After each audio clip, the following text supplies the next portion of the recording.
तर कसे पब्लिक, आज आपली सवारी होती रायगडला जायचं म्हणजे मित्रांना तर अशी खतरनाक एक्साइटमेंट होती की सांगूच नाही शकत. मग नंतर नाचून बिचून झाल्यावर आपण निघलो होतो आपल्या समोरच्या प्रवासाकडे. समोरचा प्रवास होता आपला एक मंदिर, तिथं आपण आंघोळ बिंघोळ करून मस्त चहा नाश्ता होता तिथं. म्हणजे चहा नाश्ता म्हटल्यावर म्हणजे तुमचा भाऊ थांबणारच नाही, डायरेक्ट गेलो चहा नाश्ता करायला. चहा नाश्ता झाल्यावर मग आपण निघालो होतो परत समोर मंदिरातून. प्रवास करून झाल्यावर आपण निघलो होतो आपल्या गाडीकडे. मग आपण मस्त शूट बीट घेऊन परत निघलो होतो गाडीकडे. मग इथं आपल्याला जायचं होतं बीचवर जायचं म्हणजे एक्साइटमेंट असं. हे बघा माझ्या मित्रांनीच ते एकटे खात्यात देत नाही भावाला एक पण घास.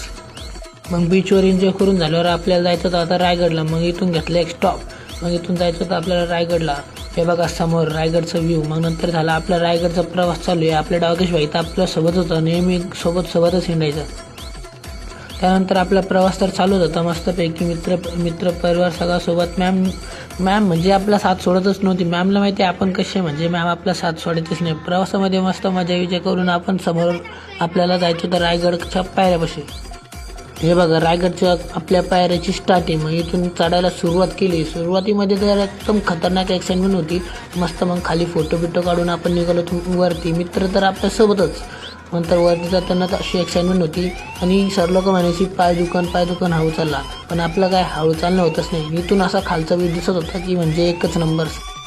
सगळे परत आणि ते व्ह्यू बघून फोटोज काढायला लागले होते. पण आपल्याला फोटो काढायचं टेन्शनच नाही कारण आपला कॅमेरा चालूच होता. त्यानंतर आपण परत निघालो समोर. आम्हाला रायगडच्या पायऱ्या चढायला लागलं होतं 1-2 तास. त्या तासामध्ये मस्त एन्जॉय पण झालं होतं, पण पाय पण असे दुखत होते की सांगू नाही शकत. आणि आम्हाला वाटलं नव्हतं की रायगडवर पण दुकानं असेल, पण काय सांगू रायगडवर पण दुकानं पण एक वस्तू 40-50च्या खाली नव्हती. सगळे मित्र परिवार वरती चढतच होते. रायगडवरून तर खालचा व्ह्यू एकच नंबर होता, पण खाली बघितल्यावर असं चक्कर येत होता की बस मी डायरेक्ट डोकं गायब होतो डायरेक्ट. मग आला होता आपला महादरवाजा. हे बघा महादरवाजा, एवढा मोठा महादरवाजा होता. हे बघून तर ही वाटलं घरीच पण असंच दरवाजा पाहिजे होता. रायगडवरून खालचा व्ह्यू एकच नंबर होता. त्याच्यामध्येच आपले सर लोक पण आपल्यासोबत होते. नंतर एक स्टॉप ते घेऊन आपण परत निघालो होतो वरती रायगडावर. मग रायगडावर पोचल्यानंतर इथलचा व्ह्यू तर खतरनाकच होता, पण वाटलं नव्हतं वरती असं पण व्ह्यू असेल. इथं छत्रपती महाराजांची म्हणजे एकदम भारी अशी मूर्ती होती. मग त्याच्यानंतर पूर्ण रायगड ते फिरून आपण परत आपल्याला जायचं होतं समोरच्या मंदिराकडे. इथं एक स्टॉप होता. हे बघा समोरचं मंदिर. या मंदिरची एक खासियत आहे, बाहेरून मस्जिदवाणी वाटतं पण आतमध्ये एक महादेवाची पिंड होती. ते मंदिर बघितल्याच्या नंतर आपल्याला परत जायचं होतं खाली.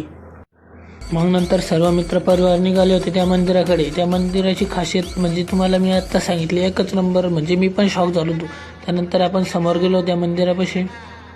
मग रायगड खाली उतरून झाली होती रात्र. मग जेवण वगैरे केली. तर मग इथं आपला संपला आहे ब्लॉग. तर मित्रांनो भेटूया पुढच्या ब्लॉगमध्ये.